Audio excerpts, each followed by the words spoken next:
Dans ma tradition, qui est la tradition Congo, et ma langue, qui est la langue Kikongo, on nous enseigne que parler, c'est savoir incarner l'intelligence de l'esprit dans les mots et dans les gestes.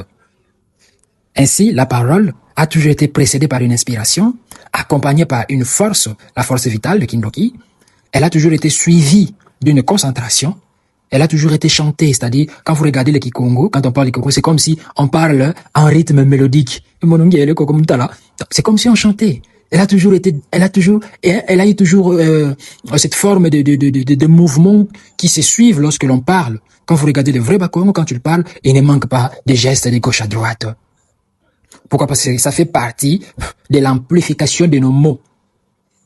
Et, dans ce cadre, la littérature Congo regorge 9 genres littéraires qui rassemblent l'intelligence de notre langue. Nous avons 9 genres littéraires dans le Kikongo. L'écriture a été présentée comme le signe de la civilisation, le seuil de l'histoire. Le peuple sans écriture n'a jamais eu de peuple sans écriture, d'ailleurs, parce que ils ont fait exprès d'effacer l'histoire de ces peuples pour dire qu'ils étaient primitifs.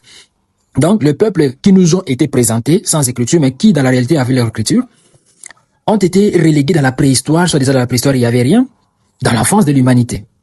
Et les paroles de ces peuples ont été prises comme des folklores, des traditions et non des littératures.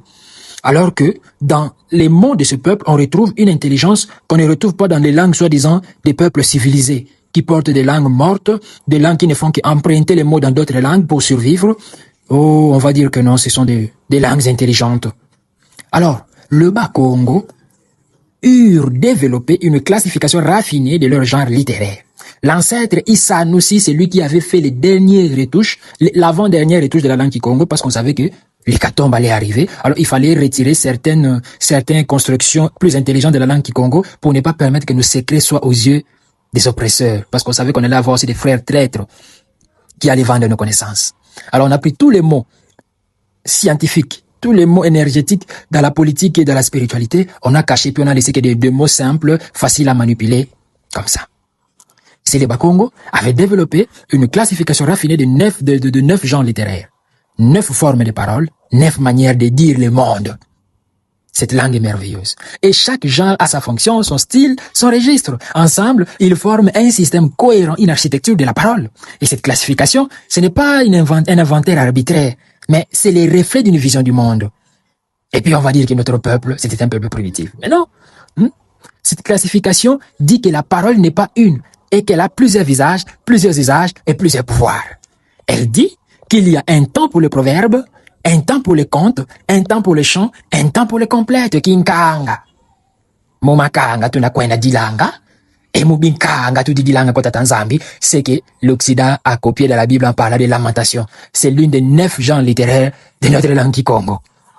Alors, nous allons vous présenter quels sont ces 9 genres littéraires.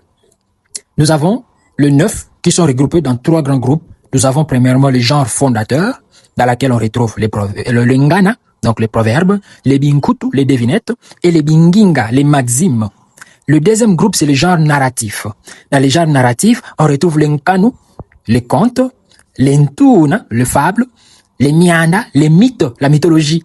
Oh, mon peuple a toujours été sophistiqué.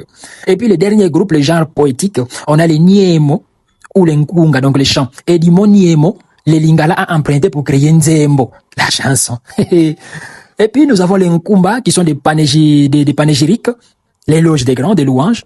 Et puis nous avons enfin les kinkanga et les binkanga, qui sont des complètes de lamentation. Ensemble, tous ces 9 genres forment une vision totale du monde. Ils disent ce qu'il faut savoir avec les proverbes, ce qu'il faut comprendre avec les devinettes, les binkutu, ce qu'il faut faire avec le maxime, les binginga. Ils racontent ce qui a été avant avec les mianda, donc les mythes, ce qui va arriver ou ce qui arrive avec le nkanu, donc les contes, et ce qui pourrait arriver avec les ntuna, donc les fables. Et puis, ces gens chantent la joie avec les nkunga, célèbrent la grandeur avec les panégyriques, accompagnent la douleur avec les complaintes. Donc c'est une littérature totale, pas une collection de textes. Nous, on ne copie pas les mots dans une autre langue. Nous avons un univers de sens dans notre langue Kikongo. Une éducation, une mémoire, une présence divine dans cette langue. Est-ce que les Bakongo comprennent ça?